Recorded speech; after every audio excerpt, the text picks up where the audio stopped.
Matin. Pierre de Villeneuve, vous recevez ce matin le directeur du Tour de France, Christian Prudhomme. Bonjour Christian Prudhomme. Bonjour. Merci d'être avec nous au lendemain d'un grand cru, je le disais à l'instant, du Tour de France. N'est-ce pas, on va dire, le plus inattendu, le plus fort que vous avez connu en 15 ans à la tête du Tour? Oui, certainement. C'est un Tour de France sous le signe de l'émotion depuis le grand départ à Bruxelles il y a 3 semaines, avec ces gens qui pleuraient au passage d'Eddy Merckx. Et ces larmes, on les a eues jusqu'au bout pendant 3 semaines. Des larmes de joie, des larmes de tristesse, des larmes de déception, des larmes de fatigue, d'usure physique ou nerveuse, jusqu'à évidemment les larmes d'Egan Bernal, le Colombien, le premier Colombien à gagner le Tour, aux larmes terribles de Thibaut Pinot, contraint d'abandonner après un tour formidable, aux larmes de Julien Alaphilippe conservant le maillot à valoir alors qu'il n'y croyait plus. Voilà, ça a été des émotions, de l'audace, des attaques pendant 3 semaines et effectivement des tours que j'ai eu le privilège de diriger le plus beau.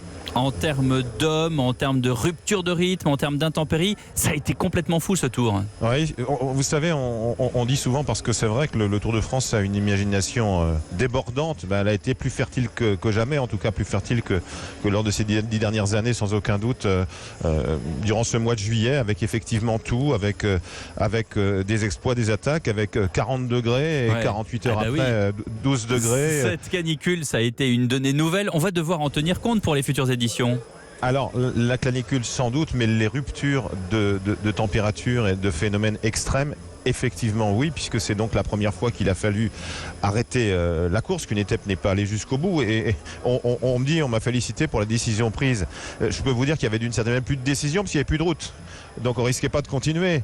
Voilà, il y avait d'abord évidemment sur plus d'1 kilomètre des grêlons gros comme des balles de ping-pong, et puis ensuite cette coulée de terrain et 20 mètres devant nous, un peu plus bas bien sûr. C'est pour ça que les coureurs n'ont pas compris tout de suite, puisqu'il ne pleuvait même pas au moment où on a arrêté la course. Mais on savait que 8 kilomètres plus bas, sur 1000 mètres au moins, il y avait des grêlons. Encore un peu plus bas, il y avait carrément une coulée de boue sur 20 mètres de long et 50 cm d'épaisseur. Donc il fallait évidemment arrêter. Oui. Donc oui, le Tour est dans la vie. J'ai souvent coutume de dire ça, et qu'on ressent la vie sociale du pays. Mais on ressent aussi désormais la vie tout court et les aléas climatiques encore plus forts qu'autrefois sans doute. Christian Prudhomme, revenons sur 2 hommes en particulier et soyons chauvins. Julien Alaphilippe peut-être d'abord. J'allais dire, quel destin français pour lui. Tout commence sur les chapeaux de roue et puis ses larmes à la fin.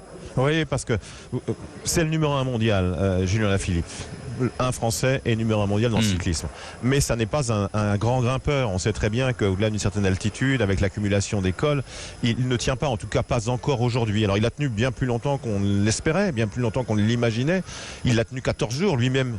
14 jours en jaune avec une grinta, avec une audace incroyable. Il attaque partout et n'importe où, mais il attaque aussi là où on l'attend. Il répond présent et il fait tout ça avec une décontraction incroyable. Je vais évidemment retenir, comme vous, j'imagine, ses exploits, ses 2 victoires d'étape, mais aussi ses sourcils qui se redressent lorsqu'il est à côté du président de la République, le jour anniversaire des 100 ans du maillot jaune, et où il fait sourire tout le monde.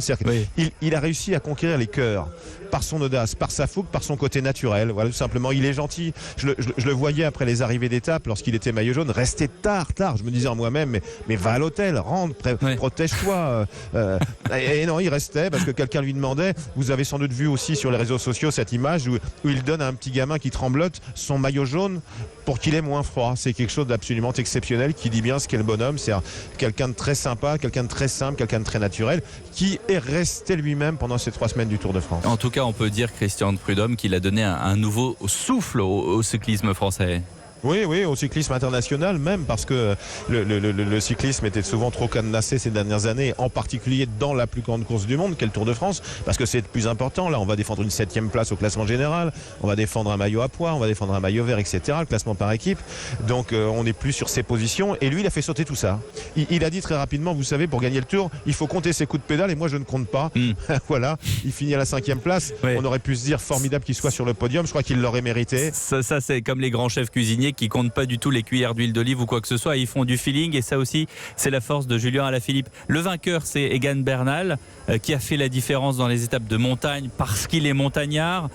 Il vient, on va dire, from out of space, du fin fond de l'espace, comme disent les Anglais. Oui, qui vient des hautes terres, hein, puisqu'il vit à 2600 mètres d'altitude, qu'il s'entraînait naguère jusqu'à 3700 mètres. Donc évidemment, les plus grands cols de France, l'Iseran, le Galibienne, ne pouvaient pas lui faire peur. C'est un champion d'exception. Lorsqu'il a gagné il y a 2 ans le Tour de l'Avenir, le Tour de France des jeunes, tous les observateurs ont dit celui-là c'est une pépite. 2 ans seulement après, il devient le plus jeune maillot jaune de l'histoire. Pas le plus jeune vainqueur du Tour de France, mais le plus jeune maillot jaune de l'histoire. Et il est là, oui, de manière très très impressionnante, avec un naturel incroyable. Monsieur le patron du Tour, après ce cru exceptionnel 2019, il va falloir reprendre papier et crayon, redessiner une édition 2020 aussi époustouflante. J'imagine que du coup vous allez faire attention l'an prochain, notamment aux conditions météo, aux routes que vont emprunter les coureurs. Nous allons désormais inscrire dans le cahier des charges des étapes la météo nécessaire. Non mais ça fait partie justement de la magie du Tour et de toutes ces émotions.